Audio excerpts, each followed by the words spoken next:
Nós vamos tratar sobre o assunto que é mais falado, que é mais pregado pelos falsos profetas, pelos falsos mestres, pelos falsificadores da palavra de Deus. E qual é o assunto que é mais batido pelos falsos profetas, pelos falsos mestres? É o assunto da prosperidade financeira.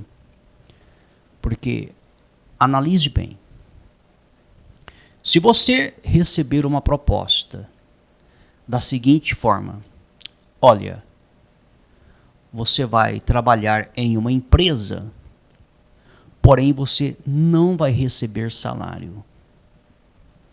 Você vai trabalhar nessa empresa? Sim ou não?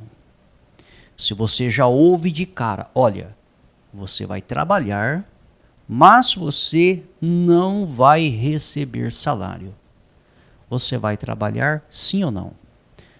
Obviamente que não. Agora, se mesmo assim você decidir ir trabalhar nesta empresa, sabendo que você não vai receber salário, fica mais do que provado que você foi trabalhar por amor, porque você gosta de trabalhar, porque você sabe que você não vai receber salário pelo seu trabalho. E é muito difícil nos dias de hoje alguém fazer algo por amor. Porque a palavra diz que nos finais dos tempos o amor de muitos se esfriariam. Então, nos dias de hoje é muito difícil que alguém venha a fazer algo por amor. Sabendo disso, os falsos profetas, os falsos pregadores, os falsificadores da palavra de Deus, jamais que eles vão falar a verdade para as pessoas. Eles vão induzir as pessoas a dizimar, a ofertar, a fazer campanhas, a fazer votos com dinheiro, prometendo supostas bênçãos, prometendo supostas recompensas. Porque se um pregador realmente falar a verdade para a pessoa e dizer, olha, você vai colaborar com a obra de Deus financeiramente, porém, não existe nenhuma passagem onde está dizendo que Deus vai abençoar a sua vida financeira, hein? Fique sabendo que se você fizer, você vai fazer por amor a obra, para manter a obra. Se um pregador falar realmente a verdade, o que vai acontecer? A grande maioria não vai colaborar. Não vai. E os que colaborarem será por amor. Porém, o que eles fazem? Eles vão induzir as pessoas, prometendo bênçãos. Exemplo, eles vão dizer para a pessoa ser um dizimista, separar a 10ª parte de tudo que passa pela mão dela quando ela já recebe o pagamento, tem que ser a primícia, e ela tem que devolver para que o demônio devorador seja repreendido e ela venha prosperar financeiramente. É isso que eles vão dizer. E além do dízimo, dos 10%, a pessoa tem que fazer ofertas. Então, irão estipular valores de ofertas, e além dos dízimos e das ofertas, existem as campanhas com dinheiro, que vão trabalhar em cima de áreas específicas, propósitos específicos, e além dos dízimos, ofertas, campanhas, também existem votos com dinheiro, que é uma espécie de campanha também, que vão trabalhar em temas específicos. Então, cada pregador tem um sistema de trabalho nessa área. Mas o que nós queremos mostrar para você, meu amigo e minha amiga, é exatamente a verdade. A verdade é uma só. E contra fatos não há argumentos. Não existe base bíblica para dizer que se uma pessoa devolver algo para Deus ou der, seja lá o nome que você usa, quando nós entendemos que nada do que nós temos é nosso, é de Deus, então nós não podemos dar. Nós só podemos dar para Deus algo que é nosso. Quando nós não temos nada, se tudo que existe aqui é dele, então nós devolvemos alguma coisa para ele. Seja a quantia que for, nós devolvemos para a obra dele. Jamais, jamais Deus afirma que ele vai fazer com que essa pessoa prospere financeiramente. Jamais. Não existe nenhuma base bíblica para isso. Se você analisar o contexto do cristianismo, da igreja primitiva, você vai ver que naquela época, os crentes daquela época eram mais crentes do que os crentes de hoje em dia. Como nós podemos afirmar isso? Naquela época da igreja primitiva, uma pessoa que se dizia cristã, ela assinava o atestado de óbito. Por que motivo? Porque naquela época, se dizer que era cristão, era motivo de ser perseguido. Os cristãos daquela época eram jogados em arenas para serem comidos por leões. Alguns eram mortos pelos gladiadores, numa luta desigual. Outros eram crucificados. Outros eram queimados. Outros eram serrados. A maneira de matar os cristãos, antigamente, eram cruéis. Cruéis. Eles torturavam a pessoa. E depois matavam. Então, uma pessoa que se dizia cristão, que assumia Cristo, naquela época, ela assinava o atestado de óbito. Mais cedo ou mais tarde, ela seria morta. Morta.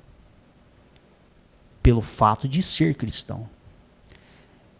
Então, nós vemos que a qualidade dos cristãos daquela época era melhor do que a qualidade dos cristãos de hoje em dia.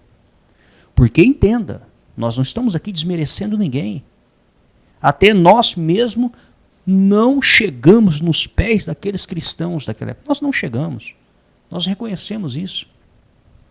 Agora entenda, mesmo cristãos genuínos, verdadeiros, daquela época, que eram realmente de Deus, que receberam o verdadeiro Espírito de Deus, nós vemos o apóstolo Paulo fazendo coleta, pedindo ajuda financeira para sustentar alguns que estavam passando por dificuldade financeira. Aí eu lhe pergunto, será que eles não eram ofertantes? Será que eles não ofertavam nada para Deus retribuir financeiramente eles? Poxa, aquelas pessoas, a maioria daqueles cristãos eram cristãos genuínos, cheios do Espírito de Deus. Pessoas honestas, pessoas que assumiram o cristianismo logo no início da igreja primitiva. A Bíblia diz, se você estudar, eles eram ofertantes, sim. Mas mesmo assim Deus não abençoou a vida financeira deles. Tiveram que receber ajuda financeira de outras igrejas para ter o que comer, para ter o que vestir, para ter o que calçar. O que nós aprendemos com isso? Nós aprendemos que se Deus não fez na vida daquele povo santo, você acha que vai fazer na minha e na sua, que não chegamos nos pés deles? Quem aqui nos dias de hoje pode se comparar ao apóstolo Paulo: quem de nós, aqui nos dias de hoje, temos um galardão maior do que o do apóstolo Paulo? A salvação não é pelas obras, mas sim pela fé em Cristo. Mas nós estamos falando de trabalho, de galardão, de frutos. Olha os frutos do apóstolo Paulo. Olha o que esse homem fez. Esse mesmo homem que tinha frutos e um galardão gigante. Homem de Deus. Por que Deus não abençoou a vida financeira dele? Por que Deus não abençoou? Por que Deus não fez dele um empresário de sucesso? Por que Deus não abriu portas e janelas dos céus e derramou bênção financeira sem medida sobre a vida dele? Responda para mim, por que Deus não fez isso? Por que ele tinha que fazer tenda para se sustentar? Ele tinha o direito de viver da obra, foi uma escolha dele não viver. Mas entenda, a partir do momento que ele decidiu fazer tendas para sobreviver, ele poderia ter se tornado um empresário de tendas, magnata, onde ele colocaria as pessoas para trabalhar para ele. E por que Deus não fez isso acontecer? Por que Deus não transformou ele num grande empresário, num grande empreendedor da época? Então entenda, meu amigo e minha amiga, nós temos exemplos de homens de Deus, pessoas cheias do Espírito Santo, que nasceram aqui nessa terra sem nada, e viveram sem nada, e partiram sem nada, mas eram cheios do Espírito de Deus.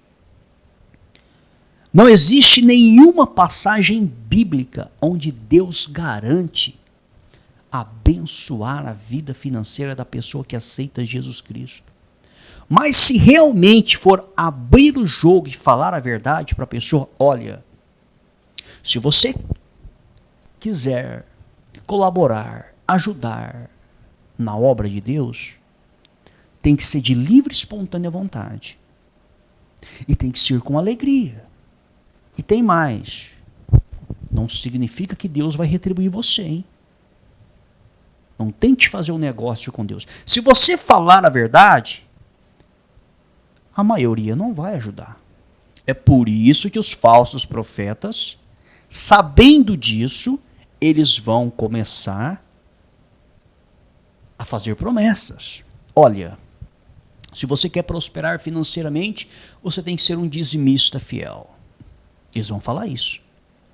E se você não for um dizimista fiel, o demônio devorador vai devorar a sua vida financeira. Eles vão dizer isso, logicamente. Só que quando você vai estudar a palavra, o que é o demônio devorador que eles falam, na verdade não é um demônio devorador, é um gafanhoto que atacava as plantações dos israelitas, não era demônio. E quando você vai estudar o Novo Testamento, você vai ver que existem 3 passagens no Novo Testamento que fala de dízimo. 3 passagens. A primeira em Mateus 23, 23. A segunda em Lucas 18, 12. E a terceira em Hebreus 7, 8. Só existem 3 passagens bíblicas no Novo Testamento que fala do nome dízimo, 10ª parte.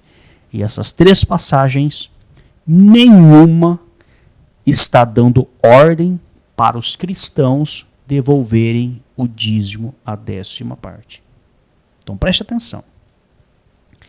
Existem 3 passagens bíblicas no Novo Testamento e nenhuma das 3 está mandando os cristãos devolver o dízimo, a 10ª parte. Está falando de dízimo, mas não está mandando devolver. Entenda o contexto e o sentido do texto. Nós temos que entender isso. E a verdade tem que ser dita. Nós estamos aqui para mostrar realmente o que diz a palavra de Deus. O que nós temos no Novo Testamento em relação a ajudar a obra de Deus financeiramente, a colaborar com a obra de Deus, nós temos a chamada oferta voluntária, a ajuda voluntária que a pessoa faz de livre e espontânea vontade. E isso tanto para ajudar a obra de Deus, na propagação da obra de Deus, quanto para ajudar pessoas necessitadas. E nós vemos que não é porque a pessoa faz isso que a pessoa será abençoada financeiramente. Olha o que a palavra de Deus mostra claramente. Não é porque a pessoa pega uma quantia em dinheiro e investe na obra de Deus aqui nessa terra que ela será abençoada financeiramente. Nada disso. Agora, repare nos ensinamentos que têm ocorrido aqui no Brasil, onde pregadores, falsos profetas, falsos mestres, falsos líderes, eles ensinam a pessoa a dizimar a 10ª parte para que ela prospere financeiramente. Ele ensina a pessoa a fazer ofertas, estipula valores. Alguns pregam oferta de sacrifício, onde a pessoa vende tudo que tem em oferta. Pregam campanhas com dinheiro, votos com dinheiro, propósitos com dinheiro. E por detrás existe aquela promessa que a pessoa vai prosperar financeiramente. Ok. Tudo muito bonito, tudo muito lindo. Agora, seja sincero. Olhe para a vida financeira das pessoas que estão fazendo isso. Das ovelhas. Não muda. Continuam na miséria, continuam na pobreza. E quando elas colocam esses pregadores contra a parede e diz, olha, eu não entendo, porque eu estou dizimando a 10ª parte, eu sou fiel no dízimo, eu sou fiel na oferta, eu faço campanha, eu faço voto. Olha, eu estou dando 20% do bruto que eu ganho para a igreja, estou dando 30%, 40%, enfim. Eu já peguei tudo que eu tinha e doei, eu já vendi meu carro e doei, vendi minha moto e doei, vendi minha casa e doei, apartamento. Quando elas colocam esses pregadores contra a parede, diz, não está acontecendo. Eles vão dizer o seguinte, está faltando fé, você não creu, você duvidou. Então eles nunca estarão errados. Eles vão pregar uma certa prosperidade que vai vir quando você manifesta a fé, dando dinheiro, aí você manifesta a fé e dá o dinheiro, mas a prosperidade não chega na sua vida. E quando você coloca eles contra a parede, eles vão dizer que faltou fé, que você não creu, que você duvidou, que você não acreditou, e a culpa cai em você. Como você é um fraco espiritual, você é um fraco na fé, você duvidou. Mas a culpa jamais vai cair neles. Agora, uma coisa é verdade. Existe a prosperidade financeira. Mas é na vida deles, não na vida das ovelhas. Porque repare a vida que esses líderes vivem. Nós estamos falando dos grandes líderes. É verdade que existem pequenos líderes com pequenas igrejas que têm esse tipo de trabalho e o que eles arrecadam ali mal dá para se sustentar. Vivem na pindaíba também.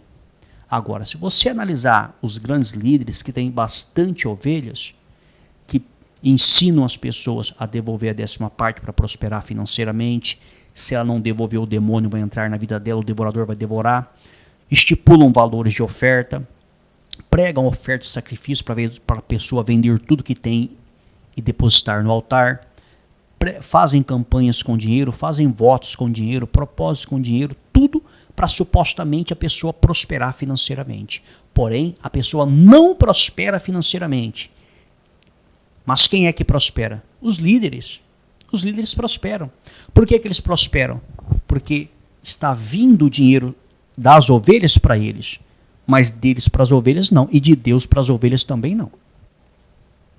Então entenda, existe a prosperidade? Existe, mas é somente para os líderes. Para quem está recebendo dinheiro, para quem está dando e doando dinheiro, não há prosperidade. Aí você diz, mas eu conheço uma pessoa que foi na igreja e passou a devolver o dízimo, a fazer votos, campanhas e isso e aquilo. E olha, realmente houve uma prosperidade na vida dela. Ela teve uma mudança de vida significativa sim. Ah, é? Ok. Nós não duvidamos que um ou outro caso pode acontecer. Mas nós vamos mostrar para você o porquê que pode acontecer um ou outro caso. Se você também for no espiritismo e reunir todos os espíritas ali e disser, vem cá, quem aqui chegou aqui no centro espírita, estava desempregado e conseguiu um emprego? Muitos irão levantar a mão. Se você chegar e perguntar, vem cá, quem chegou aqui no centro espírita e era funcionário e hoje é patrão? Alguns vão levantar a mão. Por quê? Porque isso é natural. A sorte pertence a todos. Então, independente se você está dentro de uma igreja, se você está dentro de um centro espírita, ou se você é ateu, a sorte pertence a todos. O sol nasceu para todos. Você quer uma outra? Muitos pregadores dizem o seguinte, olha para a vida dos judeus, olha para o país de Israel. Que país abençoado financeiramente. Você sabe por que eles são prósperos financeiramente? Porque eles são dizimistas. Mesmo não tendo aceitado Jesus, eles creem nas 613 leis de Moisés e o dízimo está na lei. Então eles são dizimistas. É por isso que Deus abençoa a vida financeira do povo de Israel. Olha lá para o país de Israel. Que país abençoado, que país próspero. Você quer ser próspero? Seja como um judeu, seja um dizimista. Parece tudo muito bonito, tudo muito lindo. Israel é um país abençoado? É, muito abençoado. Muito próspero financeiramente. Os Estados Unidos também é muito próspero financeiramente. E aí? É porque os americanos estão dizimando? A Suíça também é um país muito próspero financeiramente. É porque os suíços estão dizimando? O Japão é um país muito próspero financeiramente. Os japoneses estão dizimando? Olha a quantidade de japoneses que são convertidos ao cristianismo. A China está se levantando como uma grande potência. A China dizima? Então entenda, meu amigo e minha amiga, não é porque alguém ou alguma nação é próspera financeiramente que é Deus quem está abençoando. E não é porque alguém ou alguma nação é próspera financeiramente é devido a ela estar dizimando. Porque nós vemos relatos no Antigo Testamento de pessoas que serviam a Deus e eram pobres financeiramente, mas eram ricas espiritualmente, cheias do Espírito de Deus. E eram dizimistas, porque na época da lei eles eram obrigados a serem dizimistas. E nós vemos relatos no Novo Testamento, como do próprio apóstolo Paulo, que passou por necessidades.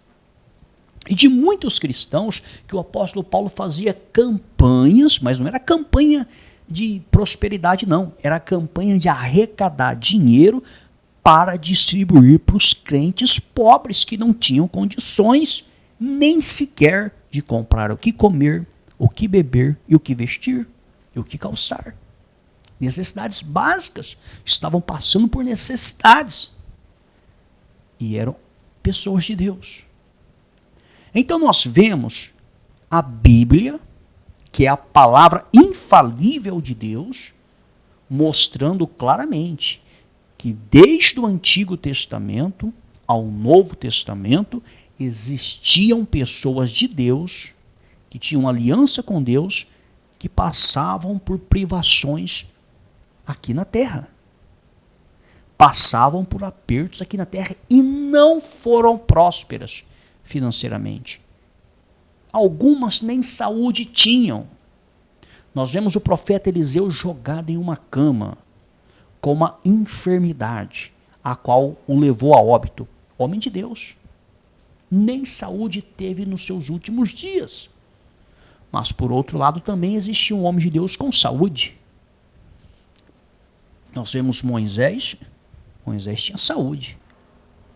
Então, o que nós temos que entender é o seguinte: a sorte pertence a todos.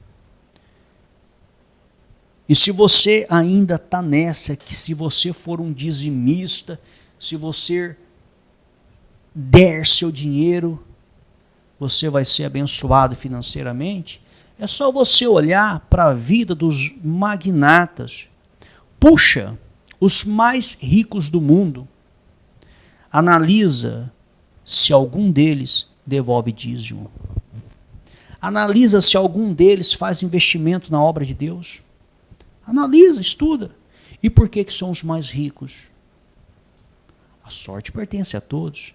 Já nasceram com uma certa quantia em dinheiro, já nasceram em berço de ouro, estudaram para isso, se empenham para isso. A grande maioria são homens que levantam 4 horas da manhã, não dormem até tarde, são magnatas.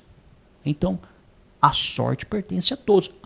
Há casos onde pessoas começam do zero e se tornam milionário. Há casos. Mas nem por isso nós podemos atribuir a Deus. Nem por isso. A sorte pertence a todos. Tudo sucede a todos. E se você for analisar, a maioria dos países ricos, a maioria, se você colocar na balança, a quantidade de cristão é mínima.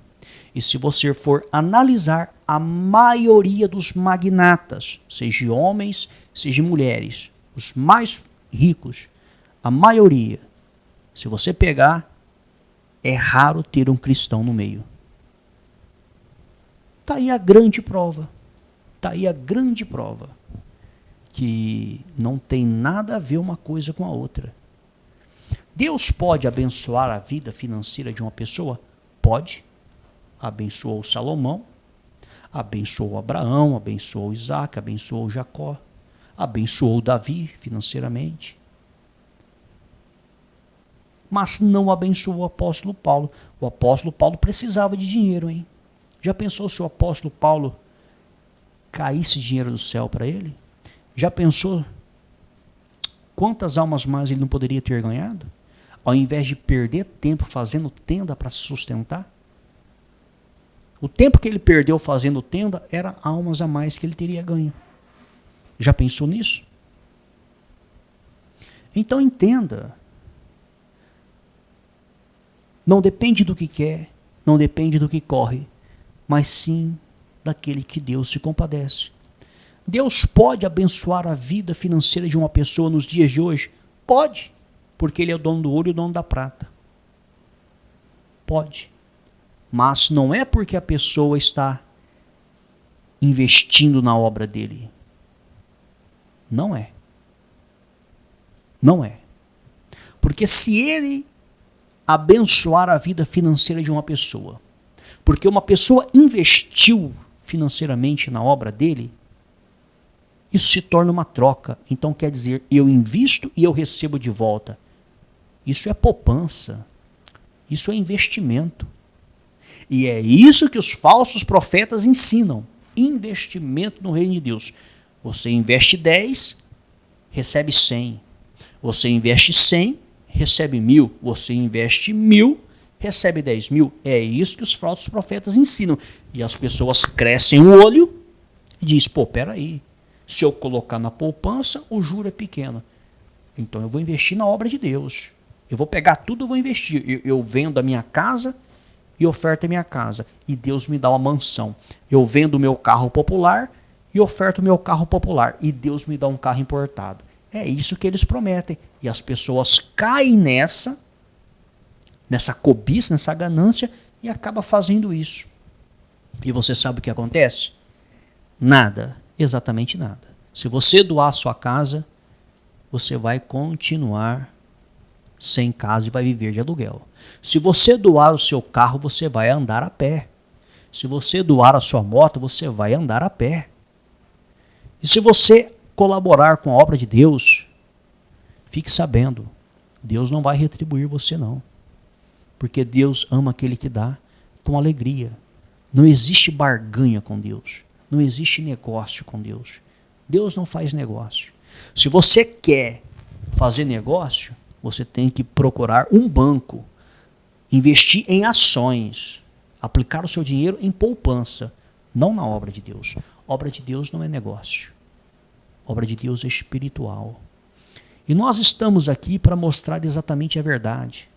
Poderíamos falar ao contrário para arrecadar dinheiro.